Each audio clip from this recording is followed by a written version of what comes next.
नमस्कार दोस्तों, आपका स्वागत है the life spark YouTube channel पर। आज की कहानी एक ऐसी सच्चाई बताती है जो आपके सोचने का तरीका हमेशा के लिए बदल देगी। क्योंकि ये कहानी सिर्फ एक भिक्षु और उसके शिष्य की नहीं है, ये कहानी है कर्म की ताकत की।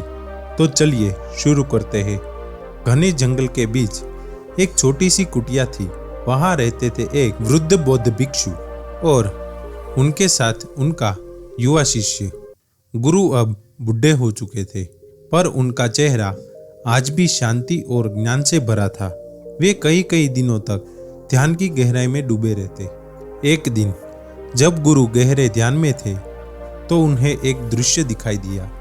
उन्होंने देखा कि आज से ठीक 8वें दिन इस कुटिया में रहने वाले व्यक्ति की मृत्यु हो जाएगी। गुरु ने अपने शिष्य को बुलाया और बोले, पुत्र, मैं तुम्हें 7 दिनों की छुट्टी देता हूँ। तुम अपने घर जाओ, अपने परिवार से मिलो, पर 8वें दिन की शाम से पहले लौट जाना। शिष्य ने मुस्कुरा कर कहा, गुरुजी, सच में? मैं कई दिनों से घर जाने की सोच रहा था।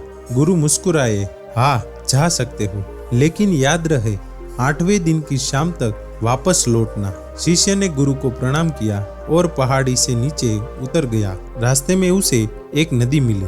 वह वहीं रुका क्योंकि उसने कुछ बहुत सुंदर देखा। नदी के किनारे लाखों चींटियां थी जो अपने छोटे से बिल के आसपास इधर उधर दौड़ रही थी। कुछ अंदर जाती, कुछ बाहर आती और कुछ एक दूसरे से टकराकर फिर रास्ता बदल देती। शिष्य मुस्कुराया। इन नन्ही जिंदगियों को देखकर उसके मन में स्नेह उमड़ पड़ा। अचानक उसने देखा नदी का पानी बढ़ रहा है। लहरें धीरे धीरे चींटियों के बिल तक पहुंचने वाली थी। अगर ऐसा हुआ तो लाखों चींटियां बेवजह मर जाएगी। उनका दिल पिघल गया। वह तुरंत हरकत में आया। अपने ऊपर का वस्त्र उतारा, उसमें मिट्टी भरी और बिल के चारों ओर मिट्टी का घेरा बना दिया। इतना ही नहीं, उसने चतुराई से एक छोटी सी नाली भी खोद दी ताकि लहरों का पानी उस रास्ते में वापस नदी में चला जाए। कई घंटे की मेहनत के बाद जब उसने देखा कि चींटियां सुरक्षित है तो उसके चेहरे पर संतोष की मुस्कान आ गई। वह आगे बढ़ा, नदी पार की और अपने गांव पहुंचा। घर पहुंचकर परिवार से मिला। माँ ने आंचल में मुंह छिपाया। पिता की आंखें नम हो गई। घर की खुशियां देखकर समय का पता ही नहीं चला। आंख झपकते ही 7 दिन बीत गए। 8वें दिन की सुबह अचानक उसे गुरु के शब्द याद आए, 8वें दिन की शाम से पहले लौट जाना। वह चौंका और घबरा गया, कहीं देर न हो जाए। उसने जल्दी सामान बांधा और सुबह सुबह आश्रम के लिए निकल पड़ा। उधर आश्रम में गुरु ध्यान मग्न बैठे थे। आंखें बंद थी पर मन विचलित था। उन्होंने सोचा, आज तो 8वां दिन है, अब तक तो मेरा शिष्य इस दुनिया को छोड़ चुका होगा। उनकी आंखों में आंसू आ गए, पर तब भी दूर से उन्हें कोई आकृति आती दिखी। उन्होंने देखा वो उनका शिष्य था। गुरु दौड़ पड़े और अपने शिष्य को गले लगा लिया। गुरु बोले, पुत्र, यह कैसे संभव है?